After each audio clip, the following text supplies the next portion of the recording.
Well, good evening, everyone out there. It's Tuesday night, and I just want to let you know that when I make these videos, I don't do any editing. And that's not because I don't care or I don't want to have a really cool video like everybody else on YouTube. I just don't know how. And at this point, the YouTube checks are not like flowing in, so I can't really hire anyone to do that. So if you're watching this, that just means that you are watching some raw, uncut, unedited Grant McCauley YouTube footage. But here's the good news about tonight. I did learn how to clear some space on my iPhone, so hopefully this video is not going to be interrupted by a lack of storage space. Now, what popped in my mind today was that I owe everyone a video. This is part 3, the thrilling conclusion of my fitness journey, which is not really going to be about how I grew up as an obese child in Moline, Illinois, or amazing stories of injury and athletic prowess of my junior high and high school days. This story is going to be about my edumacation, okay? Or I said that wrong, it's education. So, back to where we were last time. Yeah, I'd just blown out my leg and was trying to learn how to walk again on my own. And what that led me down was a path of learning about joints and muscle and exercise and rehab. And I found that, man, if I do some squats and some leg press and some deadlift, my lower body joints feel really good. And in fact, my knee gets a lot stronger. And things like running and jumping and cutting were like, man, that's how I re-injure my joints again. So that kind of started an interesting trend in my life of really almost being obsessed with lower body training. And I think I said last time that I was working like 4 to 6 hours a day during that rehab process.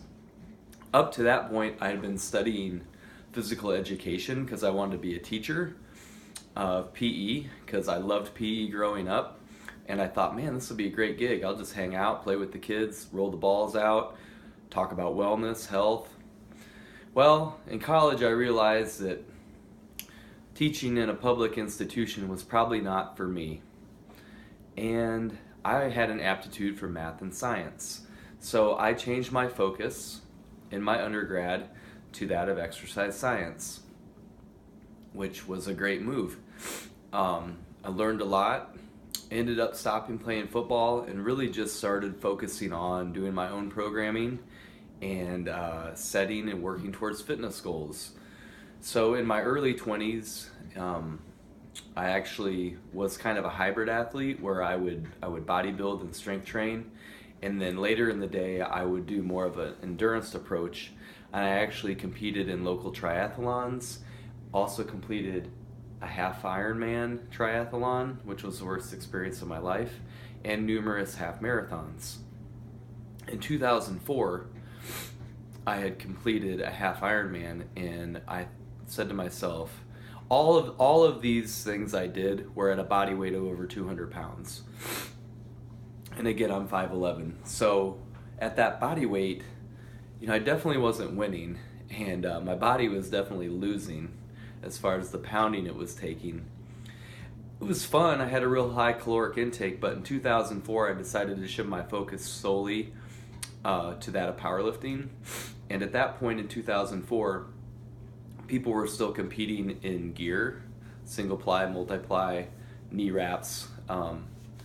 If you don't know what I'm talking about, you can look up geared powerlifting. And raw powerlifting, which is just with a belt and knee sleeves and sometimes wraps, really was silly, and it didn't even really exist until 2007, 2008.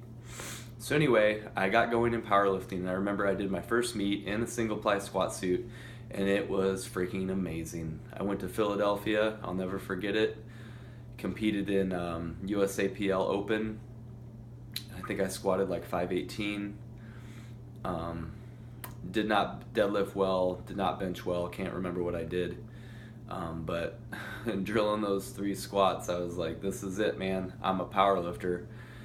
Stopped doing endurance training, really started focusing in on, what certain experts had to say about training. And at that time, Westside Barbell was huge, and that was kind of like the only way.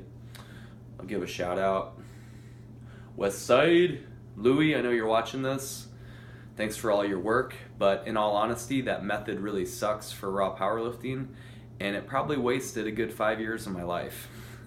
So, I went and did a master's in exercise science. Thanks, Mom and Dad, for paying for it, helping me out. It's a big shout out. I'll do another one. Mom. Yeah, so I went to App State and studied under Dr. McBride. Big shout out. I know Dr. McBride's watching this. McBride in the house. What a researcher. It was amazing. I learned how to write. To that point, I was pretty much illiterate, half illiterate. I could read. I couldn't really write anything. And spent 2.5 years working on that. And really, I didn't coach anybody. I was powerlifting at that time, but that program for me was more based about full literacy, being able to be a competent reader and writer, and really focusing on scientific writing. I learned a ton about ex-phys. Dr. Dumke, Charles Dumke, who last I heard was at Montana, was amazing instructor. Learned a ton from him. Learned a ton from McBride about study design, and they really gave me free reign of the neuromuscular lab. Amazing experience. I wanted to do my PhD after that, but I got married and we needed money. Big shout out to wifey. Had to get a real job and grow up a little bit. So I did not pursue a PhD. Instead, I started teaching biology, but I powerlifted through that whole time. Coming out with my master's and not doing a PhD, it's kind of like, well, what do you do with that? Do you just start training people?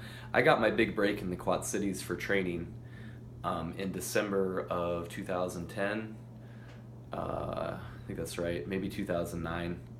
I can't remember, but I think Luke was 1 year old, my son. And I was working odd jobs in the Quad Cities, delivering newspapers, washing dishes, doing water aerobics with 80-year-olds, and got a call from Jan King, and she called me into her office. She was the director of I think physical rehab for Genesis, and she said, hey, I'm going to offer you this position. And it was being in charge of what was called Power Sports Performance, and I was basically a strength coach, sports performance coach, and I was like, holy crap, when do I start? Like tomorrow? So it was like a crash course for me on how to be a strength coach, because I had no clue. I was just a researcher. I kind of knew how to train me, and like I had done football practice and played football at a high level, but as far as being a strength coach, I really didn't have a clue, even with my athletic background at that time. So I took a crash course on it, and it was just trial by fire. But probably trained over 500 people, I don't know, maybe 1,000, who knows, but it was a great learning experience for me, and I really developed myself as a coach and a learner. During that time also, I sustained numerous severe lower back injuries through powerlifting, probably inappropriately, and I was like, what am I going to do with myself? I'd been doing that for 4 or 5 years. I played football, and so I dabbled in natural bodybuilding, which led me down the road of learning how to diet properly and learning how to eat, and spent a good year doing that real seriously. Hired a couple coaches. Big shout out to my man Lane Norton. That's L for Lane. Worked with him kind of before he became real famous and successful, and learned a lot from him. Eventually learned that natural bodybuilding and being lean all the time was not for me, because it made me be an anorexic and have eating disorders, and was hard to function in society and to have a family. And so I've been focusing on my raw powerlifting career ever since. And so this is 2017 now, so I've been powerlifting for 13 years.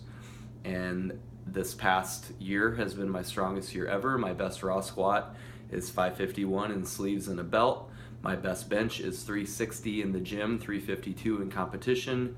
And my best deadlift at a meet is 622 on a stiff bar, 620 on a deadlift bar. And and I've hit 615 for 3 in training. I'll be competing again in the next couple months. I am loosely accepting clients in the Quad Cities for training in person. I would also consider taking on online consultations for one time, if you just like to get something set up, or for longitudinal. I have experience the most training beginners, but I also have experience working with intermediate to advanced to elite powerlifters and even endurance athletes. So that's kind of my story. I hope you found it interesting. I hope you found it a little bit funny. And you stay classy, San Diego. You have a good day, Quad Cities.